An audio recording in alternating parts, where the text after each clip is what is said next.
लगभग 2.5 लाख से ज़्यादा बच्चे हर साल सीबीएसई बोर्ड में केवल और केवल साइंस के पेपर में फेल होते हैं। इसके पीछे की वजह होती है बेटा, उन्होंने अभी तक भी एक भी अच्छी से स्ट्रेटेजी नहीं बनाई, एक रणनीति तैयार नहीं की जो कि उनके पेपर में उनकी मदद करती है मार्क्स लाने में। इसी रणनीति स्ट्रेटेजी की वजह से वो हर साल लगभग 2.5 लाख बच्चे क्या होते हैं, साइंस के पेपर में फेल हो जाते हैं। आज हम वही रणनीति आपको बताने जा रहे हैं जिससे आप उन 2.5 लाख की कैटेगरी में नहीं आओगे। जीरो से जीनियस इंस्टीट्यूट, जहां गणित, विज्ञान, इतिहास और भूगोल आपकी ताकत बनते हैं। सीखना हुआ आसान, सफलता हुई सुनिश्चित। जीरो से जीनियस इंस्टीट्यूट। तो चलिए स्टार्ट करते हैं। सबसे पहले बात करेंगे कि ऐसे कौन से चैप्टर हैं जिन्हें आप अगर क्लियर करते हो तो आपको जो 2.5 लाख वाले बच्चे हैं उनसे आप अलग होगे और एक अच्छा स्कोरिंग करने में आपको मदद मिलेगा। तो सबसे पहले बात करेंगे बेटा बायोलॉजी की, यानी कि बायोलॉजी के अंदर आपके टोटल 4 चैप्टर है। 4 चैप्टर में सबसे पहला जो आपका आता है वो आता है बेटा लाइफ प्रोसेस। लाइफ प्रोसेस यानी जैव प्रक्रम बहुत ही इजी चैप्टर है और इसमें आपको जीवन से संबंधित, जैसे आपको न्यूट्रिशन कैसे करना है, डाइजेशन क्या करना है, इन सभी चीज़ों के बारे में बताया जाता है। इसके अंदर अमीबा और डाइजेशन वाला प्रोसेस, और जो भी इस चैप्टर का सबसे महत्वपूर्ण टॉपिक है वो है बेटा आपका एक्सक्रिएशन, उत्सर्जन। उसके अंदर जो न्यूरॉन नेफ्रॉन की जो संरचना है वो मोस्ट इंपॉर्टेंट हो जाती है। सेकंड वाला जो आपका चैप्टर है बेटा वो है कंट्रोल एंड कोऑर्डिनेशन, अर्थात नियंत्रण और समन्वय। तो ये हमें बताएगा कि हमारे जो मस्तिष्क होता है, ब्रेन होता है, उसके 3 पार्ट होते हैं, किसका काम क्या होता है, कौन वॉलंटरी एक्टिविटी को कंट्रोल करता है, कौन इनवॉलंटरी को कंट्रोल करता है, ये सारी चीज़ें आपको इससे कवर करने को मिलेगी। थर्ड आपका चैप्टर होने वाला हाउ डू ऑर्गेनिज्म रिप्रोड्यूस। इसके अंदर आपको अगर सबसे महत्वपूर्ण कोई चीज़ है तो वो आपको मेल रिप्रोडक्टिव पार्ट और फीमेल रिप्रोडक्टिव पार्ट और दोनों के हार्मोन्स और चेंजेस जो आते हैं आपके टीनेज में, वो आपको सबसे ज़्यादा हेल्प करने वाले हैं इसमें। फोर्थ चैप्टर आपका जो हेरिडिटी है, हेरिडिटी में आपको ज़्यादा कुछ नहीं करना है। हेरिडिटी के अंदर आपको सिर्फ मेंडलीव की जो F1 और F2 वाली सीढ़ी है सिर्फ उसको ही करना है कवर, क्योंकि उसके अलावा आपको और कोई इसमें से पेपर में नहीं आएगा। इसके बाद मोस्ट इंपॉर्टेंट और सबसे ईजी वाले चैप्टर की अगर हम बात करें बेटा तो सबसे ईजी चैप्टर आता है आपका नेचुरल रिसोर्स के अंदर, प्राकृतिक संसाधन जो है वो आपका 5 नंबर का होने वाला है। 5 नंबर में इसके अंदर आपका कौन सा चैप्टर है, इन्वायरमेंटल साइंस एक चैप्टर है और इस चैप्टर के अंदर भी आपके सिर्फ 3 टॉपिक्स मोस्ट हैं। सबसे पहला फूड चेन, खाद्य श्रृंखला क्या होगा, इकोसिस्टम यानी कि जैव तंत्र, परितंत्र किसे कहते हैं, और लास्ट वेस्ट जो मटेरियल होता है उसको कैसे मैनेज करें। ये 3 टॉपिक इस चैप्टर से आएंगे आपके जो पेपर में पूछे जाएंगे और कितने मार्क्स के, लगभग 5 नंबर के आएंगे आपके, ठीक है। इसके बाद अगर हम बात करें बेटा केमिस्ट्री के अंदर भी आपके टोटल 4 ही चैप्टर हैं, आप सभी को पता होगा। और इन 4 चैप्टर में सबसे पहला जो चैप्टर है वो आपके बुक का भी पहला चैप्टर है जिसका नाम क्या है, केमिकल इक्वेशन एंड रिएक्शन। इसके अंदर केमिकल इक्वेशन एंड रिएक्शन के अंदर सबसे महत्वपूर्ण अगर कोई टॉपिक है तो वो बैलेंसिंग इक्वेशन है, अर्थात रासायनिक समीकरण को बैलेंस करना क्यों जरूरी है, संतुलित करना क्यों जरूरी है, इसका इंपोर्टेंस भी पूछ लेते हैं और इसकी क्या महत्व होगा वो पूछेंगे। फिर आता है आपका acid base and salt.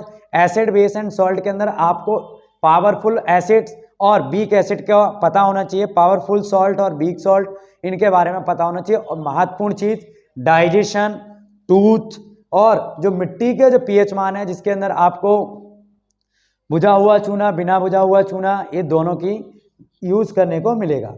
Third chapter आपका जो है वो है बेटा मेटल और नॉन मेटल। मेटल और नॉन मेटल तो आप सभी को पता ही है क्योंकि आप रेगुलर पढ़ते आते हैं, लेकिन इसके अंदर जो आप सोच रहे हो कि मेटल नॉन मेटल, वो वाला मेटल नॉन मेटल नहीं आएगा।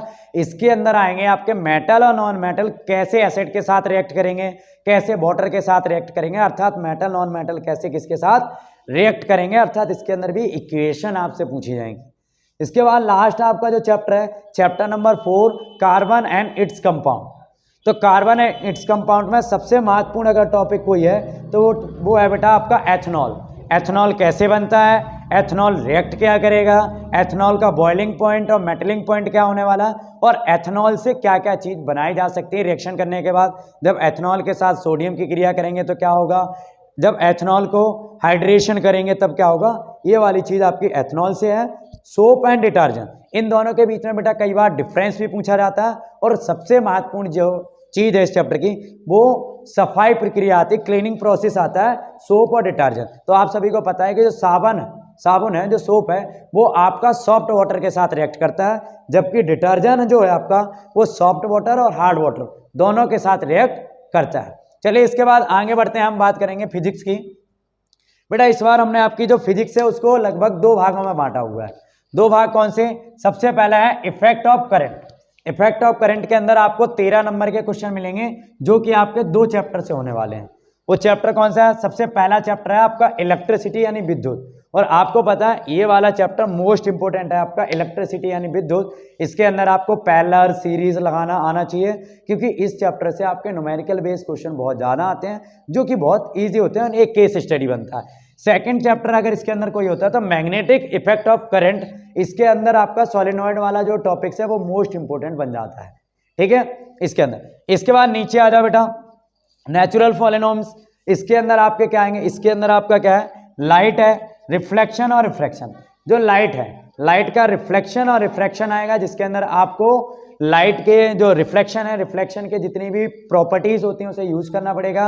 और आपको बताना होगा कि कोई ऑब्जेक्ट अगर इतने फोकस से इतने दूरी पर है या इतने आगे पीछे है तो उसकी इमेज कैसे बनेगी, वर्चुअल बनेगी या कैसे बनेगी, ठीक है, या रियल बनेगी। इसके बाद आता है आपका बेटा human eyes and colourful world. Human eyes and colourful world में आपको सबसे पहले पता है आइज डिसीज आएगा कि आपको कौन सा है, मायोपिया, हाइटर मायोपिया है, कौन सा वाला। एक केस 100 + 1% आपका 3 नंबर या 4 नंबर में आने वाला है। इसके लिए प्रॉपर तैयारी। दूसरा आपका 1 नंबर का अगर कोई क्वेश्चन आता है तो कई बार आ जाता है कि जो रेनबो बनता है, जो इंद्रधनुष, उसमें कलर का सीक्वेंस क्या होता है, तो आपको पता ही होगा बिबगी और इसका कलर का सीक्वेंस होता है।